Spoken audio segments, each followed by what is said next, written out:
Y el primer ponente que tenemos es Enrique Fernández Borja, que es doctor en física por la Universidad de Valencia, con una tesis sobre agujeros negros y gravedad cuántica. Es divulgador científico y es guionista en el programa de televisión española Órbita Laica. Él nos va a hablar de cosas que no sabemos. Un fuerte aplauso para Enrique.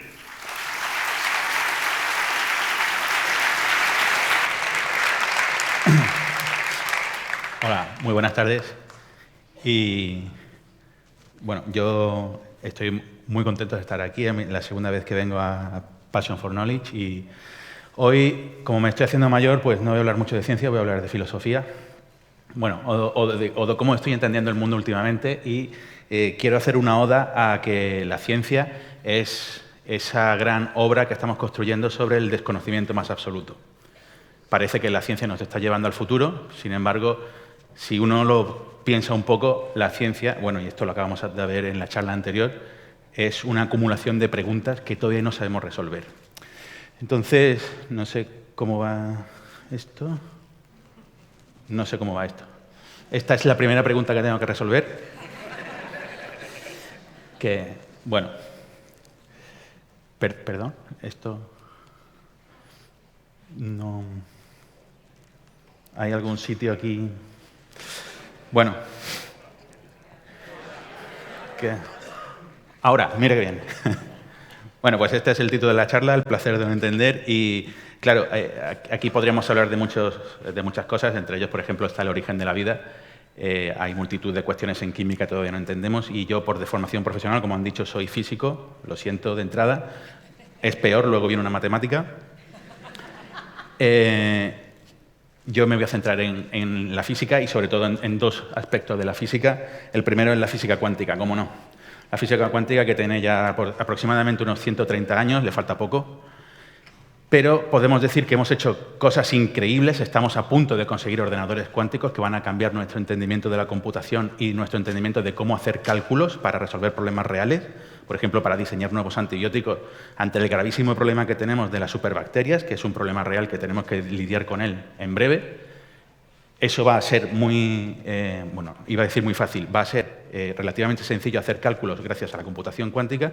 Sin embargo, nosotros no tenemos ni idea de cómo funciona la cuántica o qué es la cuántica en sí. Y esto me parece alucinante. Y lo que más me sorprende es que todo esto empezó estudiando bombillas, que parece una cosa de lo más trivial. Y las bombillas no como las de ahora de LED, sino las de filamentos que se calentaban. Cuando uno estudiaba este sistema, este es un sistema termodinámico, la gente se preguntó, ¿esto cómo emite energía? Bueno, sabéis que la energía que se emite en esto es fundamentalmente ondas electromagnéticas que tienen una determinada longitud de onda. Pues un cuerpo caliente emite una determinada cantidad de energía por cada longitud de onda. Y eso creaba una curva. Eso se estudiaba en los laboratorios y se medía esa curva. Esa curva es la que tenéis ahí, esta curva azul o esta curva verde, dependiendo de la temperatura a la que estuviera el filamento, más o menos. Esta es una curva ideal, evidentemente, es lo que se llama curva del cuerpo negro, pero esto no nos importa ahora. Claro, esta curva era lo que nos decía la naturaleza, esto es lo que estaba pasando.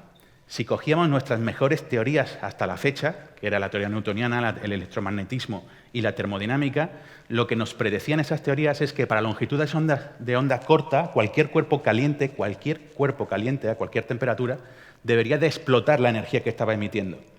Eso quiere decir que cualquier cuerpo a nuestro alrededor debería de achicharrarnos. O dicho de otra manera, no estaríamos aquí para contarlo.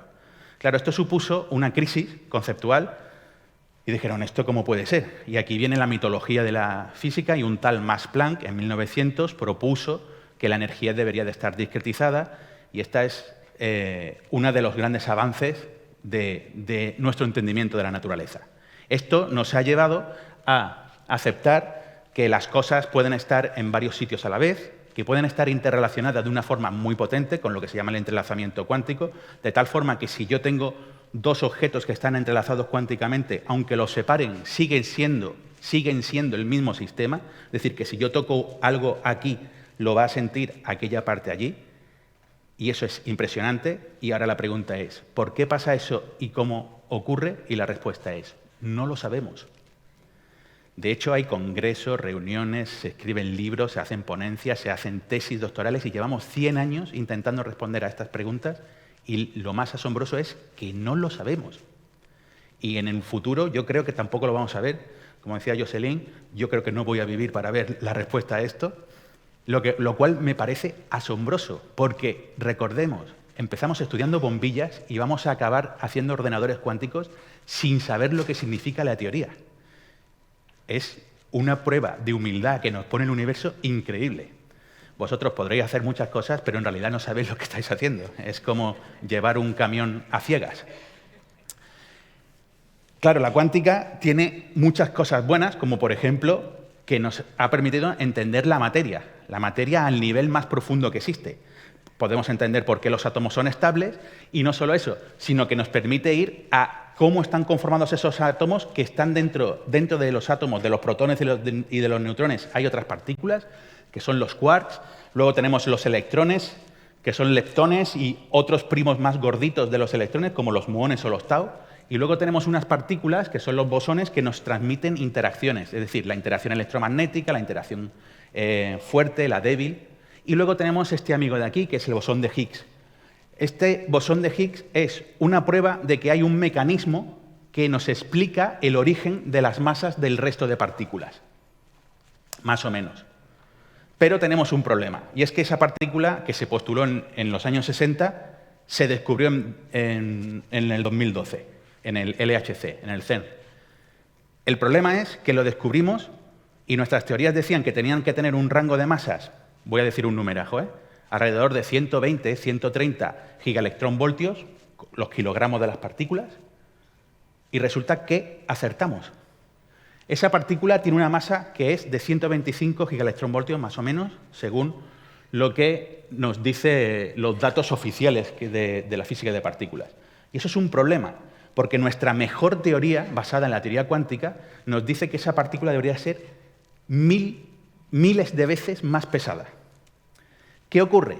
Que nosotros acabamos de medir una cosa que tiene este valor de masa, da igual este numerito lo que signifique. Pero lo que a nosotros nos sorprende es por qué tiene ese valor tan pequeño si debería de ser miles de veces mayor. Es decir, nosotros estamos enfrentándonos a la constitución de la materia, hemos llegado casi a los ladrillos más fundamentales y cuando nos preguntamos por qué las cosas tienen masa, tenemos que recurrir a una cosa que se llama el bosón de Higgs y resulta que no entendemos por qué las masas son las que son. Sabemos que hay un mecanismo que dota a las partículas de masa, pero no cómo lo hace. Y entonces se proponen cosas como que todas las partículas que nosotros vemos a nuestro alrededor deben de tener unas compañeras que no vemos y que decimos, bueno, no os preocupéis, es que en los próximos aceleradores, si subimos la energía de las colisiones, saldrán. ¿Cuál es el problema? Que no están saliendo. Llevamos ya mucho tiempo con el LHC que esperábamos que salieran estas partículas que se llaman compañeras supersimétricas de las nuestras y no salen por ningún sitio. Y eso es un problema porque no podemos explicar gran parte de la física que tenemos a nuestro alrededor. Es decir, estamos viviendo en un tiempo de crisis. Pero hay otro tiempo de crisis que me interesa aún más. Y es que nosotros aprendimos a mirar al universo y en el universo, nosotros, esto es el Monte Wilson, en 1929 se encontró que las galaxias se estaban alejando todas de nosotros. Se tiró esta es una gráfica muy famosa, se tiró esta gráfica, se tiró esta línea recta y dijo alguien, Edwin Hubble, el universo se está expandiendo. Hoy, si un estudiante de carrera entrega esta gráfica y dice eso, se le suspende, porque con 20 datos uno no puede decir que el universo se expande. Él se arriesgó y la verdad es que le salió bien la jugada porque llevaba razón. De hecho, todo el mundo lo felicitó por hecho. Pero lo que es más gracioso es que con las medidas actuales no sabemos que el universo se está expandiendo, es decir, todas las galaxias se alejan de todas y además lo hacen a un ritmo acelerado.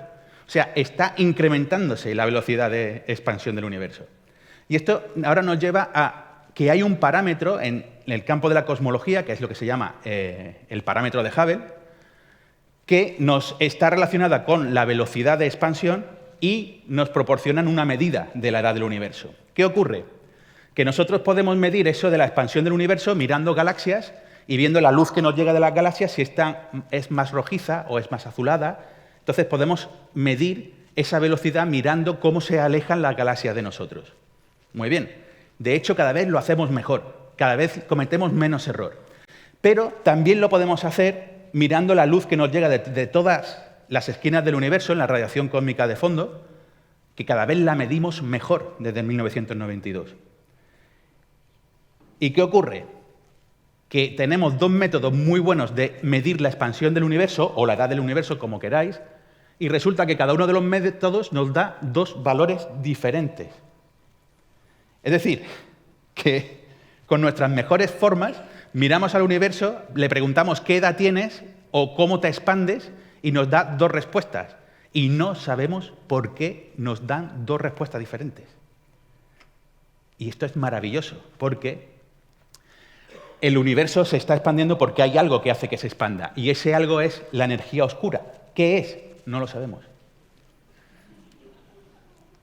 Simplemente le hemos puesto nombre a algo que no sabemos. Y me gusta acabar con esta imagen porque recordemos que todo esto es algo que han conseguido unos monos que perdieron el pelo, que aprendieron a usar piedras y herramientas y que hoy se están preguntando qué papel juegan en el universo. Así que, por favor, disfruten de no saber. Gracias.